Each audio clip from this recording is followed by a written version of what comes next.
Welcome to Storycomic Presents, where we interview amazing storytellers and artists. This is episode 173. I'm your host, Barney Smith of Storycomic.com, and we're excited to have back with us the acclaimed writer and artist of the Crimebusters comic series, Scott Harris.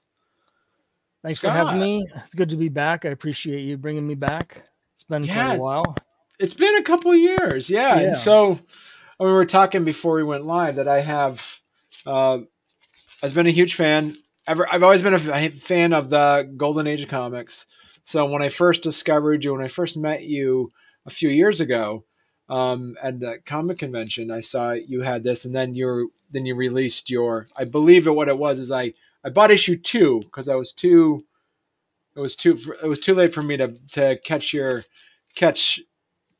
the Kickstarter for your first issue. So I have issues 1, issues 2, and then issue 3 of Crimebusters. And I'm excited. I just backed the newest Kickstarter for issue number 4 with the Krampus. I appreciate it very much. I'm really excited that I'm a huge fan. And I think what it is too is like, Scott, what I love about your series is the ancillary things that come with it. For instance, when I first backed issue number 2, I got a pin. I got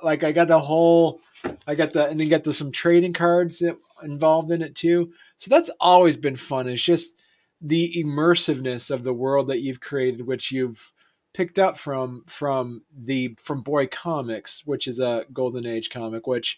And I remember I follow you on YouTube. Do you have the entire series yet? I do, yeah. So wow, okay. Boy Comics, it ran for 117 issues from 1942 to 1956. I do have a complete run of all 117 issues, and my series, The Crimebusters, it picks up the continuity. So it starts in 1956, where the series originally left off. Chuck was just in his second semester of his sophomore year. So at the beginning of The Crimebusters number 1, we have Chuck starting the first semester, the fall semester of his junior year in the fall of 1956. And you don't need to have read any of the original series, but I do pick up continuity elements, characters. A lot of it's, frankly, a lot of it's for my own fun because, there aren't that many people that have read the original series and know these characters, but I figure, why not bring in a character that, appeared in issue 116 or something. If I need another student, for instance, in the story, there are other students that appeared in those issues where he was at college. And it's a lot of fun. And I really enjoy doing stuff like the trading cards and the pins, because it's set in the 1950s. I wanted to give it that feel of what it was, like to, read the comics at the time. And so I have the fan club membership kit, and it comes with like a certificate for joining the Crimebusters fan club, and you get stuff like the button and things like that, like you would have got at the time. And the trading cards in particular, I'm a big fan of. In fact, let me just show you the trading cards that I do. Are all designed to look like the original trading cards that Lev Gleason publisher put out in 1951. So here's one of the originals from 1951. Okay. And so when I do my trading cards, I have the same design with the white frame, the yellow border, and the original cards. I don't know if you can see it, but they have up here, this says set number 2. There was originally 5 sets of cards. So the ones that I'm printing, they start with set 6. So, just the conceit that it's continuing the stuff from the past. And again, it's mainly for my own enjoyment, because the number of people that even are aware of those cards is very small. I do have one person that reads the comic who was like, I've got to get those cards because he has a complete set of the cards from 1951. That's really fun. But there's a lot of stuff I put in there just because I love the original series and I love the characters, and I just that's why I started doing it to begin with, is I just, it was in the public domain, and I thought, I wish this series had continued, so I'll just continue it myself. Right. Now, how much of this, as you're doing this,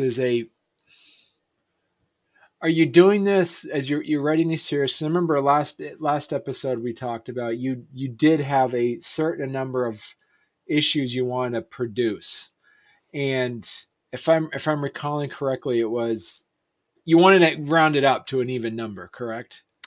Yeah, I mean, and I'm still working towards that. So, right, because the issues take so long for me to do, I try and have each issue be a self-contained story. So right, you can pick up any issue and you'll get a complete story, but there are things that sort of build from issue to issue in the background, like subplots and character arcs in particular.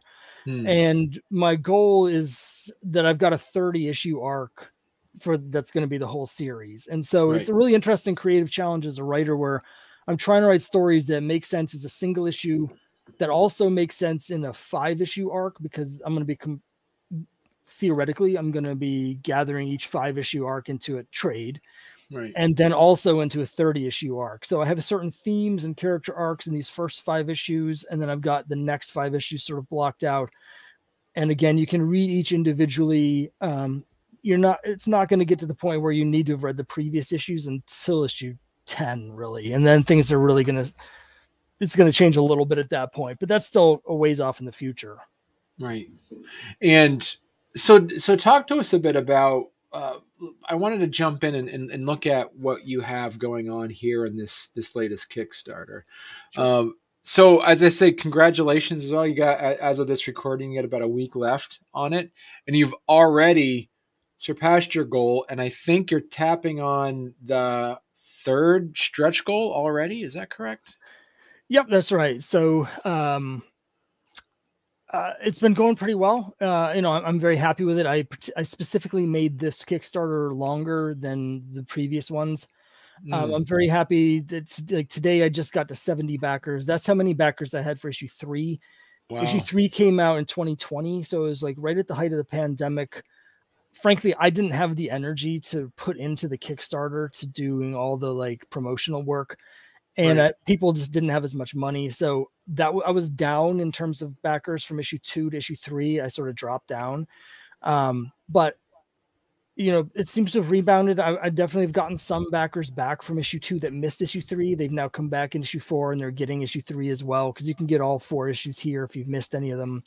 And it's really like, I have a spreadsheet with all of the backers who have ever bought my comics, so I know everybody's names.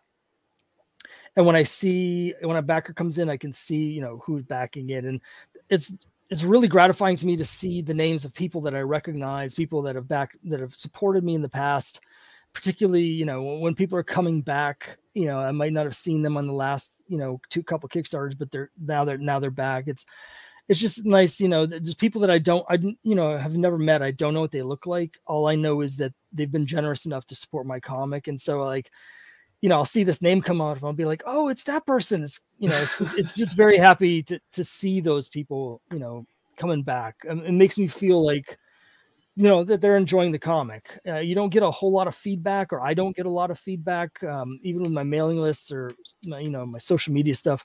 I get very little feedback on the comics. The feedback that I get is that people come back to buy the next issue. So, and that's, I guess, the most important feedback. Right. So it's interesting you look at this, is that you have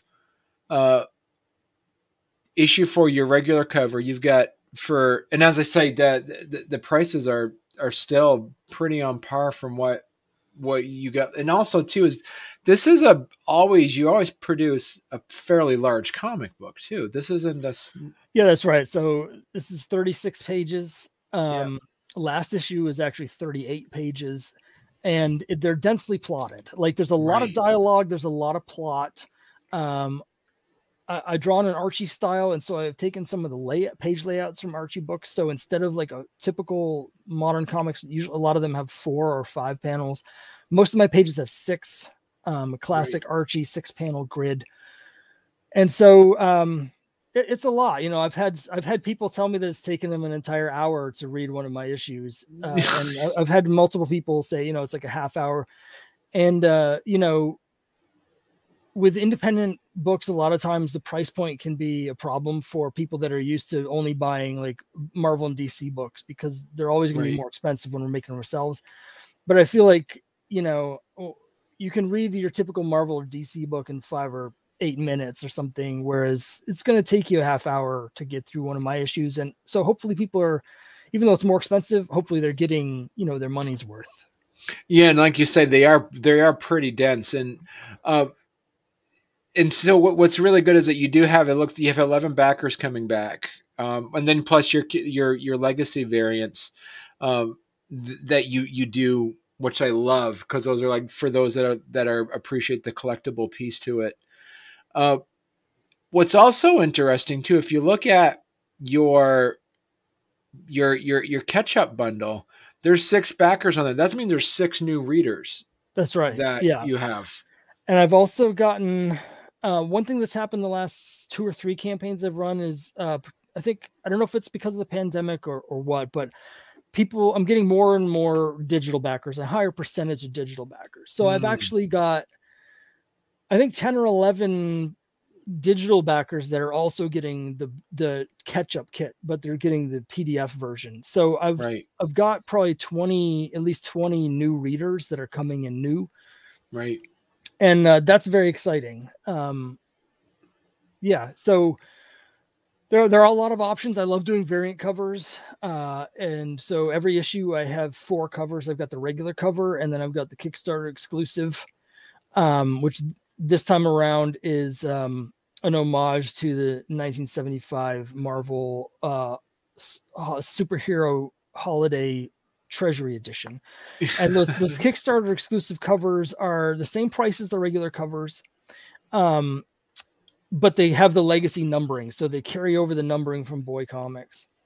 And then I also do the premium variants, which my 2 main characters are Chuck Chandler, the main character from Boy Comics, and then I also created Trixie Trouble, who's my homage to like Nancy Drew and Trixie Belden and Veronica Mars, a sort of classic, girl sleuth. Right. And so I have a series of covers that focus on each of them. The Trixie variants are all designed to look like the old Nancy Drew book covers, and they all feature Trixie as the main character on the cover. And then the Boy Comics ones, of course, they have the logo and the numbering from the original Boy Comics series. And Chuck is the main character on those. This time around, we're up to issue 123.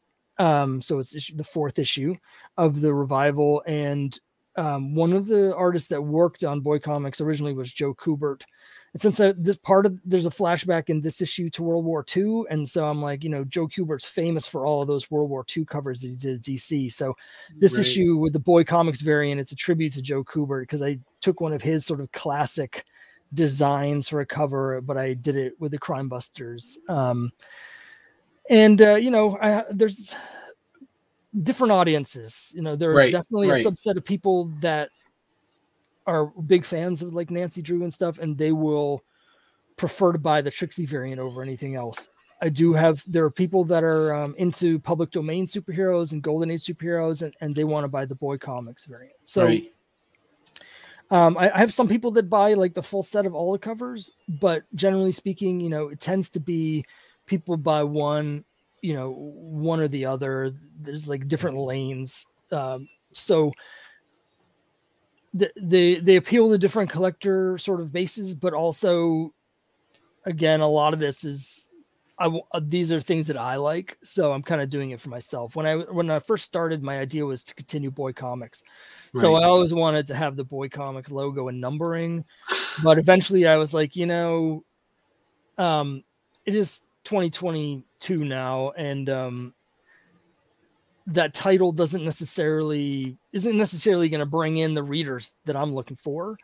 And so I decided, and the numbering is a problem, for some subset of collectors. They don't want to start on issue 123 because they'll feel like they missed too much. So I decided I'm going to change the series name to Crimebusters, and I'm going to start with issue 1, but I still wanted to honor those legacies. So I was like, you know what? I'm going to do these variant covers even if nobody else buys them, I want them for myself.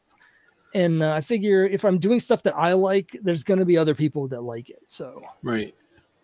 No, and I think that's something that I really appreciate too, is your ability to, as you say, it's being able to put out as a wider audience. But also what I love about Crimebusters is that there's a little bit of educational and historical significance on what you're doing as well.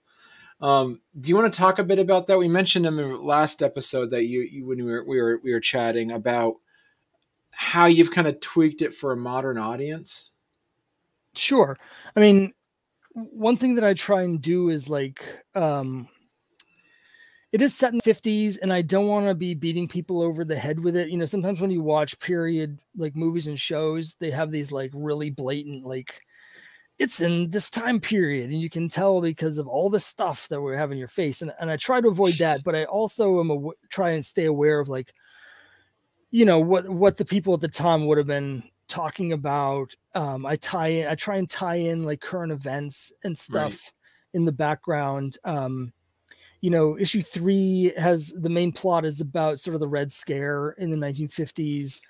And there's little things. You know, this issue 4, the one that's currently out, it takes place at Christmas. It's the big Christmas dance. And so there's a scene where they're dancing, and there's people talking about, you know, hoping that the band plays the new Elvis song, because 1956 is the year that Elvis really broke out as a big star. Little things like that. And just like, you know, in the issue 2 in the Halloween, there was like a kid with an Eisenhower mask that he was wearing. He was dressed as Eisenhower for Christmas. And so I try and do that. You know, I want to, but as you mentioned, I try and update things a little bit for modern audience, like just changing the title from boy comics, and frankly, just having female characters. So as much as I love the original series, the whole idea of boy comics originally was that it was it was all boy lead characters aimed at boys. So all the characters in all the strips of boy comics originally were boys between the ages of 7 and 14, and the series and so the comic was for that readership. And as a result, if you read the 117 issues of Crimebusters stories, and there's more stories than that, because some issues he had 2 or even 3 stories. So if you read all 200 Crimebusters stories from the Golden Age, there's only one recurring female character, and she only appears in 3 issues. Oh, wow. And it's right at the end when he's in college. So there's one girl who's in 3, a fellow student who shows up in 3 issues. There's no recurring female characters in the entire series. And that just, not only does it not work for modern audiences, it doesn't work for me. So that's why I created Trixie. And, you know, it's very important to me to have Trixie be not a sidekick, but a co-lead. And that's another reason why I wanted to have the variant cover with her. Since I knew I was going to be doing the boy comics, I wanted to keep it balanced, because she is just as important in Chuck. In some ways, she's actually secretly kind of the main character. But, you know, I want to have, and there's other things, you know, I introduced the character of Vera, another female character who's a black character. You don't really get any minority characters really in the original series. And there's certain things where I was like, I don't want, as much as I want to have the historical accuracy from the 1950s setting, there's certain aspects of the 1950s that I don't want reflected in my stories, right? Because that's not, when I'm writing Vera as a black character, I don't want to be bringing 1950s sensibilities to the story. So there's definitely aspects where I'm writing it as a modern writer for a modern audience. But that's not to say that we won't touch on those things when necessary. You know, there's certain like historical events that I want to, that makes sense to tie into the stories that we're telling here. So for instance, you know, eventually we're going to get to the fall of 1957, and then we're going to have the stuff with the school integrations in Little Rock. And given that our characters are in college, that's something that makes sense for them to be talking about as part of that story. So that's something where we'll address that. But for the most part, like, I wanted it to, even though it's set in the 50s, to be approachable for modern readers. And, you know, as a modern writer myself, those are just naturally my sensibilities. So, right. So how much of the, as you're putting these series together, how much of this is, as you feel like you're a love letter to the series, and how much of this is a feeling of mission to continue telling the story? It's a good question. I would say it's more of a love letter. The further I get into the series, the further I get away from the source material, just naturally, because I'm getting further and further away. I'm introducing more of my own characters. Changes are taking place to the characters that I'm bringing in from the original series. And, you know, I have stuff planned where, you know, by the time we get to issues 10 or 15, it's going to be pretty far afield from where it started and the original story. So, well, you know, I'm very passionate about the character of, you know, Crimebuster, and I want to continue that legacy. I also don't want him to be sort of stuck in the 50s. For me, the character has to grow as a character. And when you read the original 117 issues, there is a little bit of a character arc for him. He goes from my reading from about 13 years old to about 18 over the course of that series. Right. And so he does change a little bit, but not that much. And so one of the things that I'm doing in this first, you know, sort of 5-issue arc is I'm exploring, Chuck, things that came up in the original series that struck a note with me on a character level, but were never addressed because of the sensibilities of the time period, you know. You know, Chuck's a character who I always call him a middle-class Batman. He has a very similar origin to Batman, where his parents were both killed basically in front of him, and he wasn't able to save them, and so he becomes a vigilante. Except for because he doesn't have Batman's money, he just is basically just goes off and does it as a kid. Like he doesn't have he can't go into 20 years of training with all the world's experts because he just doesn't have those resources. He can't get a bat cave. He can't get the gadgets, you know? So he's just like a Boy Scout who's trying to do the right thing. But, you know, the only real character sort of thing with Chuck that is explored at all is the fact that whenever he runs into his arch enemy, Ironjaw, who killed his parents, he kind of loses it a little bit. And which is understandable, but they never really sort of explore that. And so what I'm doing on a character level, you know, and these are very plot heavy stories that I'm doing, but there are character elements that I try and naturally work into each plot. And so this first arc is really, a lot of it is about Chuck sort of dealing with the death of his parents in a way that he was not able to do as a kid, you know, and sort of acknowledging the pain and grief of that. And I think that's a very natural thing that a lot of people do, particularly, you know, people who lose their parents when they're younger. A lot of times they're not able to really process it until they become adults.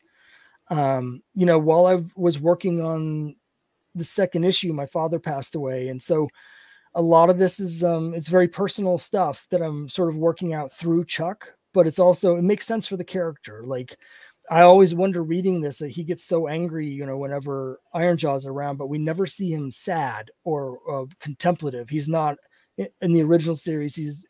He's not introspective. He's a person of action. And so one thing that, you know, I'm doing is with Trixie is someone who challenges him to sort of think a little bit more about why he's taking certain actions. And that's something I'm exploring here.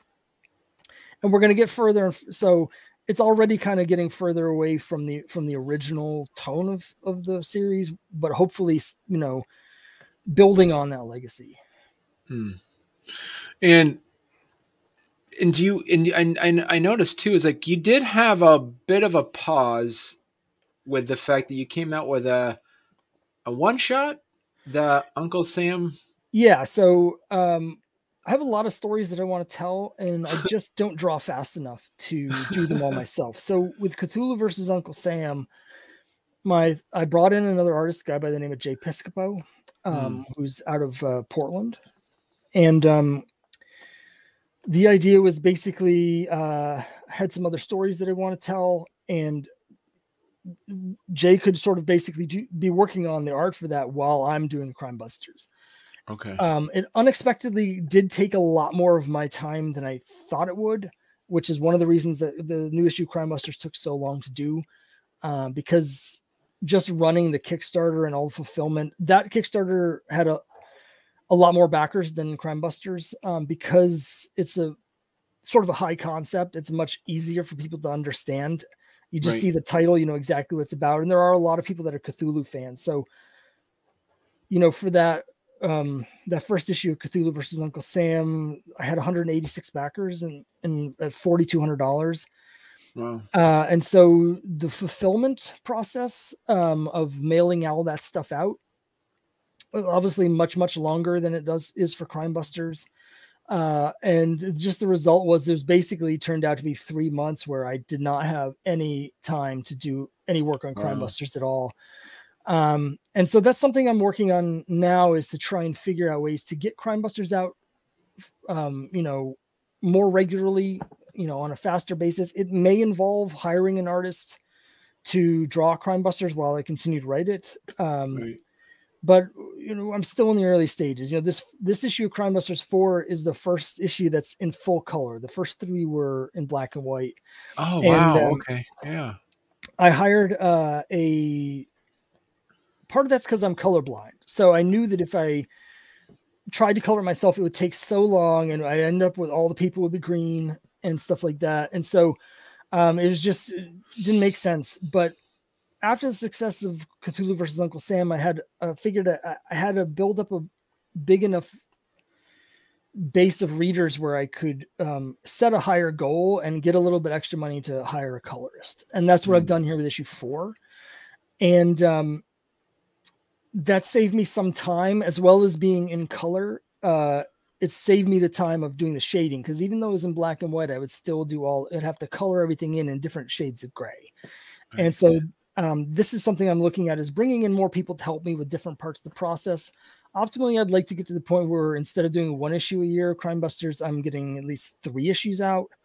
But I think it's still going to be a little while as I try and find the right people.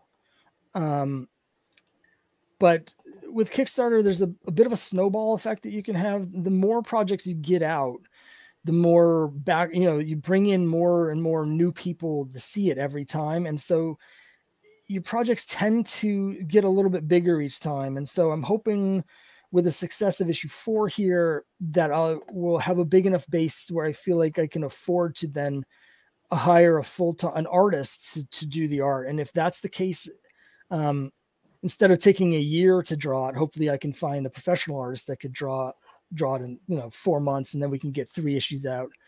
But finding the right people that to collaborate with, particularly on a budget, can be very difficult. And Crimebusters is very important to me, so it's not something where I'm willing to settle for something. Like it has to be the right person, or else I mean, I'd rather it come out slowly than have a book come out more quickly that I'm not happy with. So we'll see. I currently have an artist who is drawing the backup story for issue 5 right now. And we'll see how that goes. Because if it ends up working out between us, then I may have him do the whole issue.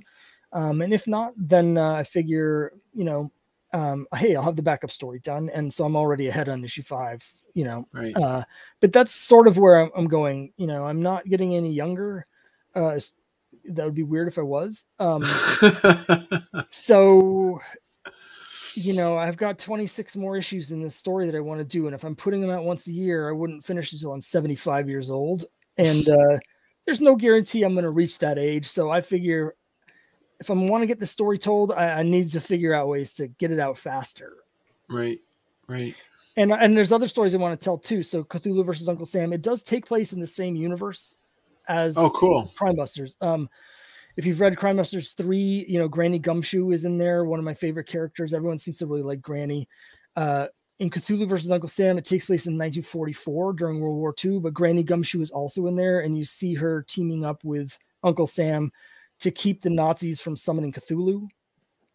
And the stuff that happens in those stories are eventually is going to start bleeding into the Crimebusters. Like, there's a group of bad guys in Cthulhu versus Uncle Sam called the Knights in Yellow, who are the cultists.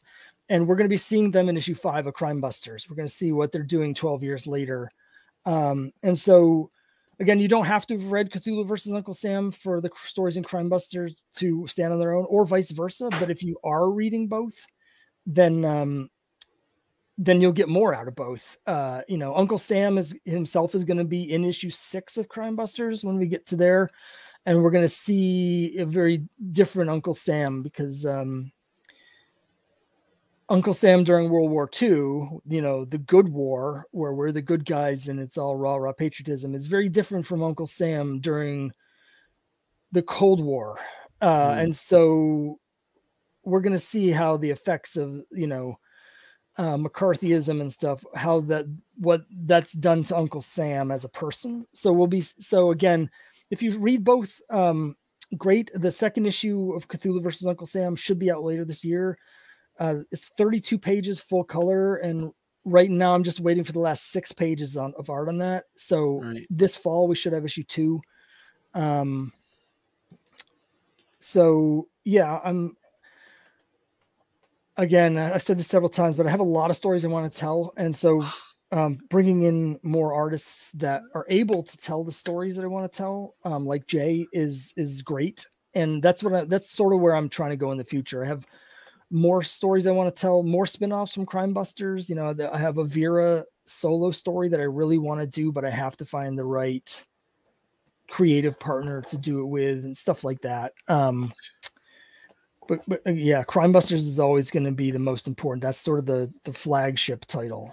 Right. And it's so, as people are interested, they do have the add-ons where you can get, if you missed it, you can get the Cthulhu versus Uncle Sam as a PDF for $6 add-on, or you can get it for $8. You can get the physical copy as well. That's correct. So if you've ordered a physical copy, with Cthulhu versus Uncle Sam, I did a lot of much more expensive premium variants. It was kind of a test just to see how it would go, but I did variants where it was like limited print runs.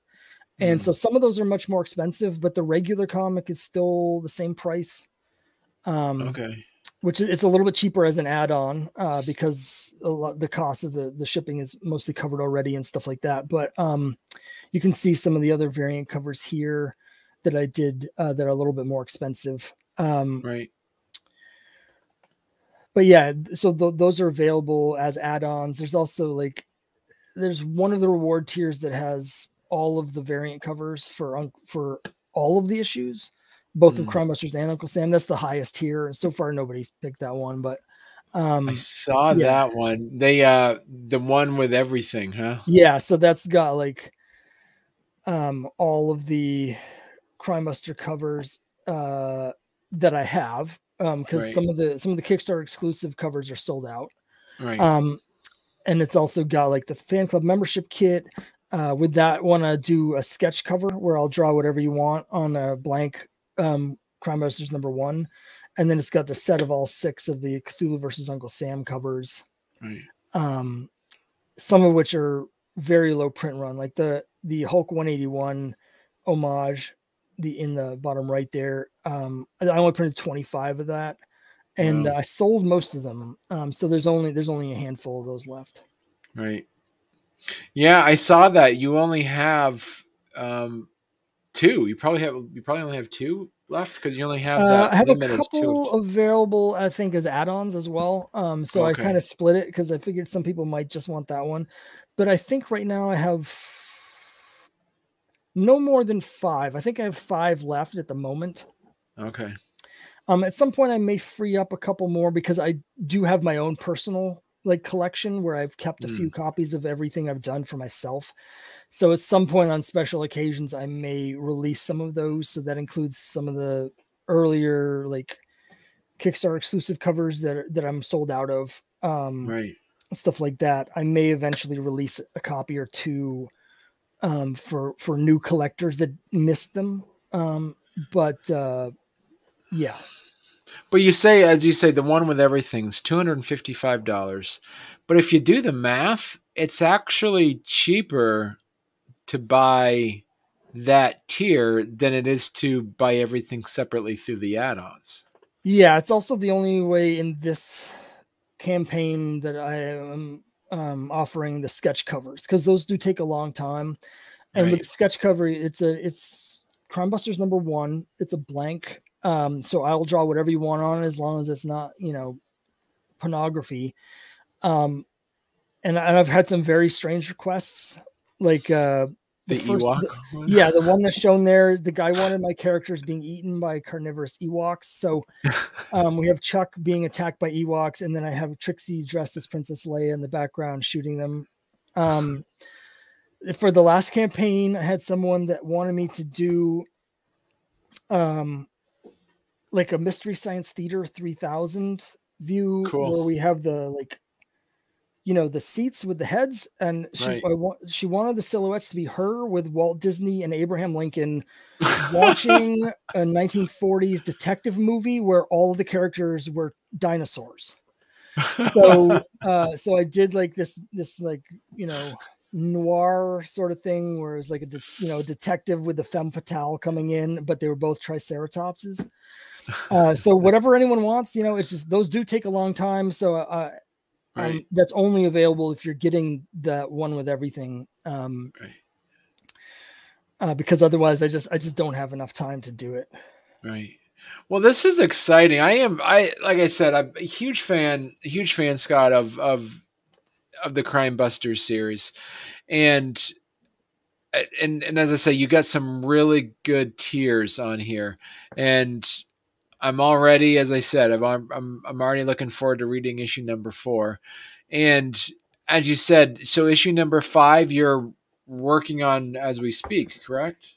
Yeah. So I've got an artist doing the backup story, and then we're gonna see how it goes. Optimally, if the working relationship goes well, and I'm happy with his art, and he's happy with the story, and he wants to do it, then I may end up. This is very tentative, but I may end up bringing him on to do the whole story. I have issue 5 pretty well worked out. And for those who've read the first 4 issues, issue 5, as I mentioned, it's going to be the first 5 issues are going to be collected in a trade. So it kind of brings together a lot of the threads in the first 4 issues, brings them to a head. So we're going to, and then we're going to have some stuff that sets up the next bunch of issues. There's going to be a couple of cliffhangers at the end to really get things in motion. Normally with the backup stories, I really enjoy doing these backup stories that sort of allow me to give time to characters who don't have space in the main stories for me to give them a spotlight, like Vera in issue 2 and Officer Joe in issue 3, and in issue 4, we got Stu, who's been missing since issue 1. We're going to go back and we're going to see what's happened with Stu in the months since last time we saw him. But in issue 5, the backup stories are going to be more setting up the next. It's more like it's going to be some cliffhangers to sort of tease things. So, yeah. Perfect. Well, Scott, I got to say congratulations on hitting your goal. That's exciting. And very excited to have you come back on when you want to talk about issue #5. Yeah, I'd love to. I mean, again, I'm really hoping that I can find an artist, because I love doing Crimebusters, and it's frustrating to me how long it takes me to draw stuff. I also, my art's getting better, but I'm not a professional artist. And I feel like if I can find someone who can both draw faster and better, and as long as I can afford that, then that's what I want to do. Cause I want to read these comics myself. I want to have them out. I want to get those stories told. So hopefully next time we talk, it won't be too long. Hopefully it'll be, less than a full year. and hopefully I'll have some exciting new stuff to tell you about. Perfect. All right. Well, thanks a lot, Scott, and hopefully we'll see each other again in a few months.